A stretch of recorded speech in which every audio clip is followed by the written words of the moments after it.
artists or celebrity go through a lot of things.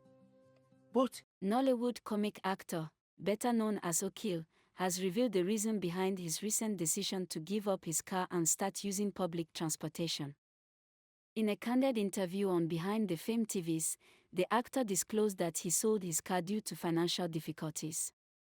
Rather than ask others for money, he chose to make the tough decision to rely on commercial vehicles for his daily movement. The actor explained that his experience with a mechanic pushed him over the edge. According to him, he spent nearly 5 million Nigerian naira trying to fix the car, only to realize the mechanic was exploiting him without making any real repairs. our acting, rating, what we are doing, don't judge about our oramoto kan abokole kan. You can come to anywhere. Èèyàn lè fún mi mọ́tò. Mo fowó ara mi ra mọ́tò mo dẹ̀ ta.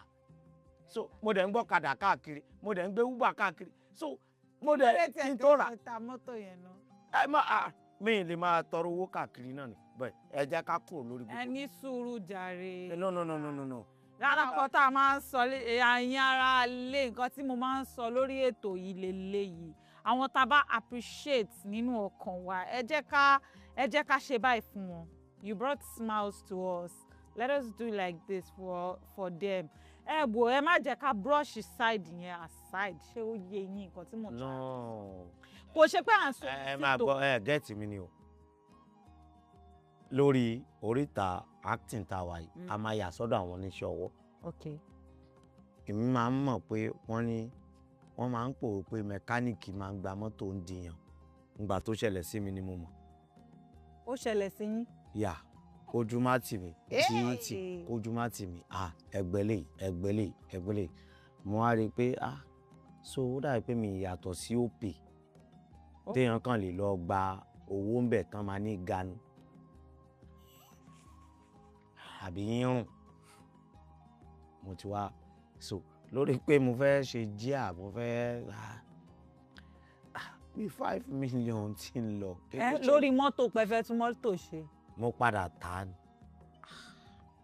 So but ibẹ̀ kọ́ là ń lọ. Ó ní pé a lot of artists or celebrity go through a lot of things. But tẹ́ bá wá fẹ́ wá jáde wá sọ̀rọ̀, àwọn èèyàn máa ní àárín ẹgbẹ́ lọ́wọ́ ló máa ní ẹ̀mọ̀ye tá à ń san lórí dátà ni.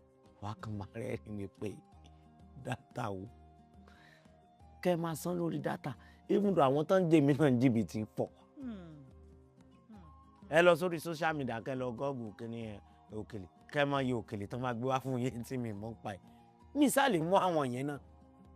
Ọlọ́run ló ṣe bẹ́ẹ̀ ló ní òkè wọ́n máa ta àtàrà orúkọ mi. Táàpù kankan. Ǹjẹ́ ẹ jẹ́ ká èmi tiẹ̀ ni mo fẹ́ ṣe nǹkan kan wọn. Wọ́n rán mi o, èmi mo fẹ́ ránra mi. Èmi ó ránra mi. Èmi ń pa ní.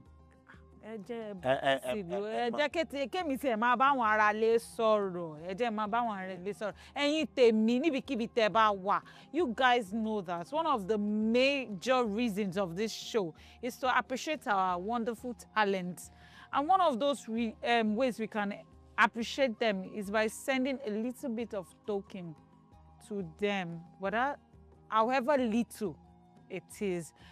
I'm going to drop Okele's bank account to the screen, and you guys can just appreciate him however way you can. He didn't send me. Ṣé ẹ rán mi? Ẹni? Ṣé ẹ rán mi nǹkan tí mò ń sọ yìí? Wọ́n ò rán mi o. Nígbà tẹ́yìn ò kí ń ṣe. Ẹ má dá wọn lóhùn. Wọ́n ò rán mi nǹkan tí mò ń sọ yìí. Wọ́n ṣe dispatcher. Wọ́n rán mi, èmi mo ránra mi. Mo ṣe náà rán mi wá. Ǹjẹ́ àti Èmi kọ́ mo ránra mi ọ̀tọ̀ ni. Tí ẹ dábàá bọ́rọ̀ wà lọ. Ǹjẹ́ àti rí gbà kan rí tẹ̀tẹ̀ sọ pé ẹ̀ ṣiṣẹ́ ìmọ̀. Ó ti sú yín, ó ti rẹ̀ yín. Ẹ̀gbin ti pọ̀ jù. Gbogbo iṣẹ́ ni. Even though àwọn tó ń ṣe politician, á ní àwọn ìgbà kan tó máa ń. Gbogbo àwọn ọmọ tẹ́ni ká máa lọ sẹ́tù pọ̀ máa fóòtù náà. Ó wà. Ó wà. Ìyẹn ò lè má yọ. àmọ́ kò sígbà kankan tẹ fíìmù pé wò bóyá kí n tẹ̀síwájú kí n máa lọ máa ṣiṣẹ́ rédíóníkì mi lọ.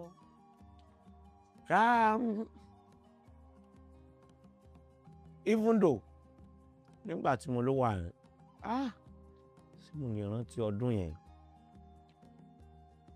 kọ́lọ́n fọ̀run kẹ́ mọ́ fi Àfọlábí ó dà pé. Bá mi. You're watching GboahTv. Kindly subscribe to our YouTube channel for more videos. Click on the subscribe button and the bell beside it. This will notify you once we drop a new video. Thank you.